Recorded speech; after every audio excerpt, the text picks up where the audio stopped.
Hey everyone, welcome back to my channel. I am Bethany. I'm doing a general love and relationship reading for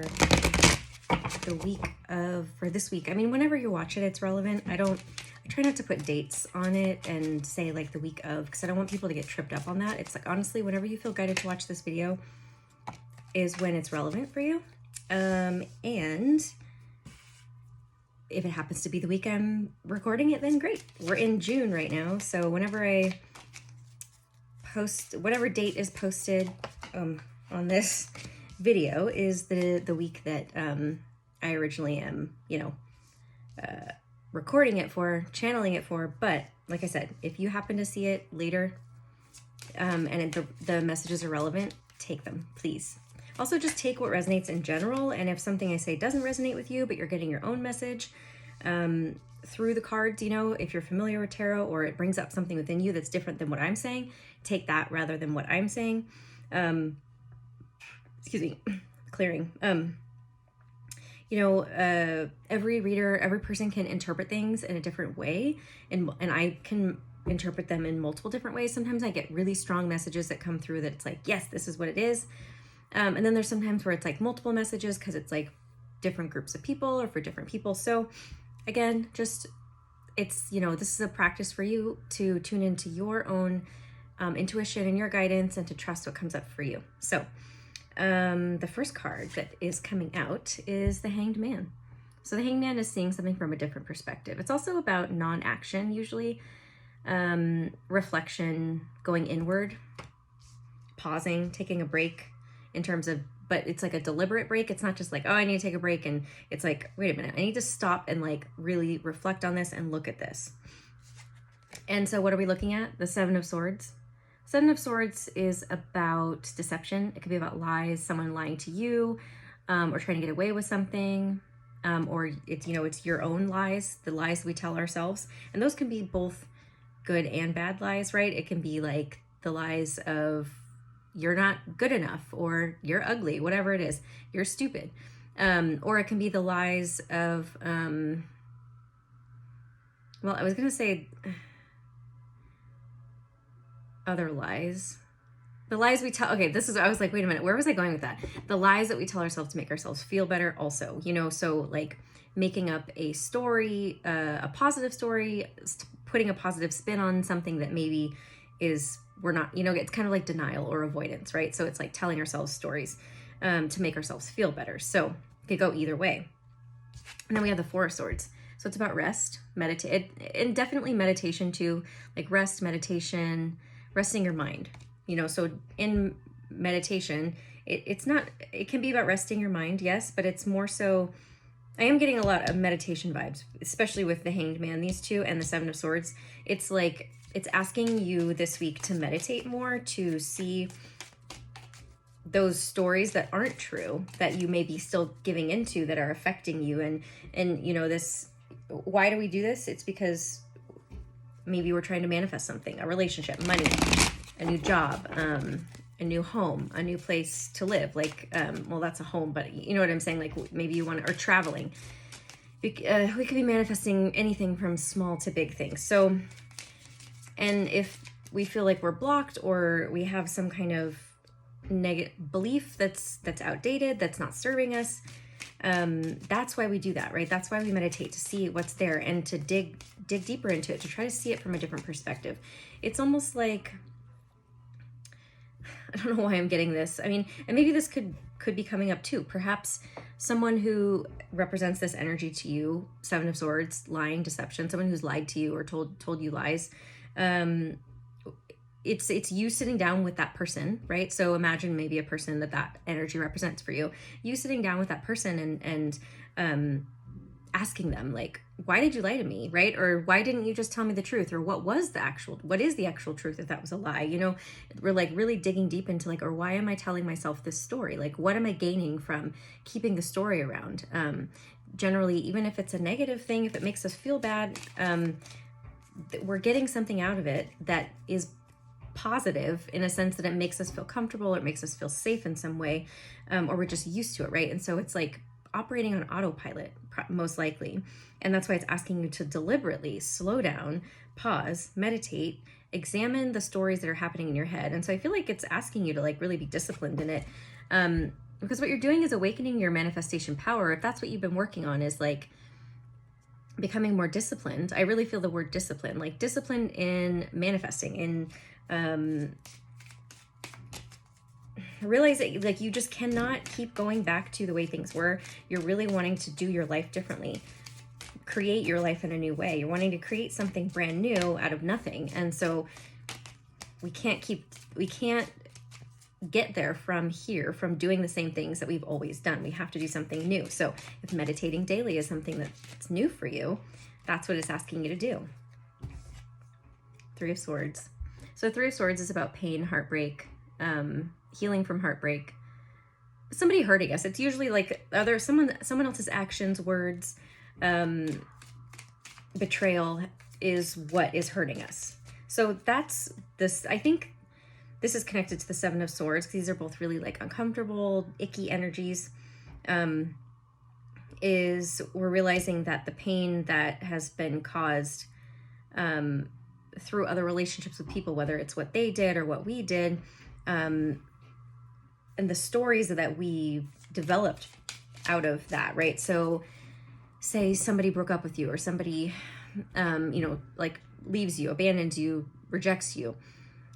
What story do you then tell yourself about that rejection, about that abandonment? Oh, well, then I guess that means I'm unlovable, right? So we make some kind of conclusion based on somebody else's actions. Oh, that person didn't want to go out with me. I guess that means I'm ugly, or I'm fat, or, whatever it is for you. I'm too much. I'm not good enough. It's any variation of those stories is what we're looking at here, is what story are you telling yourself that's getting in the way of you manifesting what it is that you desire. And it's stemming from a past heartbreak, something that you're most likely healing. I do get it. It's like you're already healing this, or have been healing this, but it's almost like this is still a little bit in the way of you actually, I don't want to get any more of those, manifesting it, because you're still listening to that story. You're still believing it. You're still like, oh, this isn't possible for me because of this, because I'm a loser, because I'm, I don't know, whatever. That was the only thing that came up. I could keep going, but they're like, don't start putting that out into the universe. So I said, okay. So we have the Star, which is Aquarius energy, but this is about healing. It could also be about hope. It's also about being like recognized as a star, like just shining bright and allowing yourself to be admired, right? Like we look at the stars and we're just in awe of them. That's like that star energy. And Aquarius energy tends to hold that, because they're very unique and authentic, and they rebel against the system, right? So it's like they stand out in some way. So it's like you shining just by being yourself. So let's see what else this is telling us, because it is also about hope too, and healing. So you're healing from this, like I said. So we have the Six of Cups and the Fool. I'm not going to take these. So the Six of Cups is about past. It's about nostalgia. So it could be asking you to tap into past. If you're struggling with feeling grateful, or like you have some kind of power, or recognizing your strengths, what you have to offer, it's asking you to like go back into the past also, and to not just remember the negative stories, but remember the positive stories too. Like what are some, but actually what I do get is so in Theta also, this is really pointing to Theta for me, because what we do is we look at beliefs we hold about ourselves, we dig deep into them, and then we clear them and we replace them. So you can't necessarily, and maybe this is the issue too, is like if you're struggling with, you recognize like, oh, I have this story and this belief or whatever, but it's still there and you're not really sure how to shift it. It's because you have to replace it with something else. You can't you can't just remove it and then not replace it with something new, because I think our minds and like our energy bodies don't necessarily know what to do with just like removing that when it's taking up space already. So I think it's asking you to do that. So it's like looking at your past and seeing the things, and this is what we do in Theta. So if you want to schedule a session with me, that link is below. You can schedule a Theta healing session. I also offer them combination with tarot and also coaching in Theta. So choose what feels good for you. I'd love to work with you. But anyway, so the looking at what did I gain from this, like what kind of strengths did I have to gain and build, and skills did I develop in order to overcome or compensate for this belief that's been running, you know, because if we have negative beliefs, we tend to like try to prove it wrong. And so we end up developing strengths. Like, so say you know, for example, you think that you're stupid, right? So I've had that belief, you know, still shows up from time to time, but I've cleared it to the extent. So like, I can recognize when it comes up and I don't have to give into it. But, you know, I am stupid. I don't necessarily remember where it came from. Doesn't really matter sometimes. But what happens is, in order to like prove other people wrong or prove myself wrong, what I do is then do things that I feel like don't make me stupid. So I become an expert in subjects that I enjoy, or I share my knowledge, or I share my wisdom. You know what I mean? So it's like I gained, I kind of went after these things and developed these skills and strengths in order to compensate for this belief that I am stupid. That way I can prove, like I said, myself and other people wrong. I hope that made sense. I think it did. But we also have the Fool.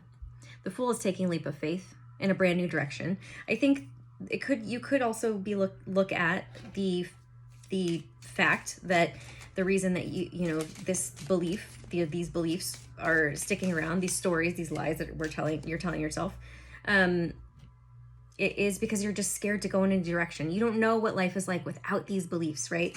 Yeah, the Tower. It feels like destroying a foundation. Like it is. This is about destroying a foundation. It doesn't need to be there anymore. It was a rocky foundation, but it feels like upheaval, destruction. It's like, it is almost like, oh, you want me to jump into the fire? Okay, that seems really smart, right? It's like your mind trying to help you and keep you safe from imminent destruction, but you are destroying something that doesn't need to be there anymore. That's why you have to gain that perspective here with the Hanged Man, a new perspective around it, saying, okay, this isn't actually serving me anymore. And what am I actually afraid of, right? Like, so also meditating on that. What am I actually afraid of that's going to happen if I let go of this story, this belief, if I replace it with something positive and I don't just, you know, stay in this negative story for the rest of my life. We know, you know where you want to go, you know what you're working towards, you know what you're trying to manifest, and you know that there's something stopping you, and then you identify this thing that's stopping you, but there's still something that's holding you back from actually letting it go. And it's just fear. It's that fear of, this is all I've ever known. This is the story that's been here. And again, like since the Six of Cups is here, it most likely came from childhood. So it's like you've had this for how many years, however old you are, right? Like 20, 30, 40 years. But we have the World card, which is about completion. It's this cycle is coming to a close for you. So it's time for you to actually let it go. Like, and this could also be about travel. I don't know why I'm getting travel. I think some of you are either wanting to travel or you are wanting to move or go somewhere else. Or maybe it's asking you to, or maybe you just moved, or maybe you just are, I don't know, going on a trip soon. It's saying that being in a new space, like physically like away from where you're used to being. So whether that's just like your home or your city or your state, like it'll be different levels for everybody. It's asking, or it's telling you that possibly just going into a new space, like going maybe space in terms of physical space, like a new city, maybe it's just like renting an Airbnb or going to a hotel somewhere, staying on the beach or somewhere that you want to visit, right? Like it could be just like a little staycation inside your town, but it's just like being in a new physical space. It's what's going to help you get new perspective. So it's asking you if it's possible this week or if it's just like this month. And it could just be like going to the beach, right? Like spending a day at the beach or a new park or a new, going on a new hike. It can be simple things. So it doesn't have to be like spending a bunch of money and, renting a room or renting a house or going on a trip. It can be as simple as that. Spending like a good chunk of time outside of your physical home space that you're usually in, because we want to get out of our comfort zone and we want to get new perspectives. So that's what it's saying. So we have the Judgment card. Another major arcana. So we already have 1, 2, 3, 4 out.